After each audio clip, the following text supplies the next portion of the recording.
Assalamualaikum kanalına yaxşımı bugün soğuk havada nayet hoş yaqadan sarıp çıqqandaşlar menden soğuk üçün deplemekçi. Men adetde davamlı sütünü alıyorum mana şu 90 kuruş alattım. Uzun aş bu bilmeymi. Yoldaşım bu qatam buna ekirip kaplık. Kap bilen yani. Davamlı sütünü alıyorum ben üstlediğini. Bunun bir paketini içip istakanımın içine koyuyorum. Bu qatam ben bunu tetip bakmakçı bunu bektemlik. Ben bunu içip döküm hazır. Aldım, açtım bunu da bana gördüm onu. Bu bir bakın istakanı töküme. Ondan deyin keyin azırak şu bir istakan kaygaçı sütünü isitip alayım. Soğukta acayip hoş yakıdı.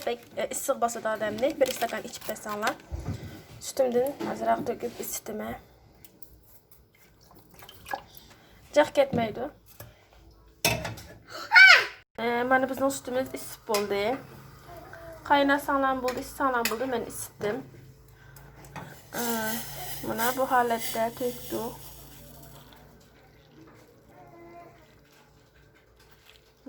Böyle bo'ldi. Endi buning ustiga biz so'qib olgan qo'zoq dajin tarjin deydi mana. Buni az miqdorda yoqtirishga qarata shakl chiqarsalar bo'ldi. Şekil çıkargan kalıplar var. Şunda kılsanlar buldu. Koyucu edip araştırıp issanlar. Bana bu şekilde araştırıp edip issanlar. İntayın issiq basıda soğukta kış vakitte belki hoş yakıda adamga.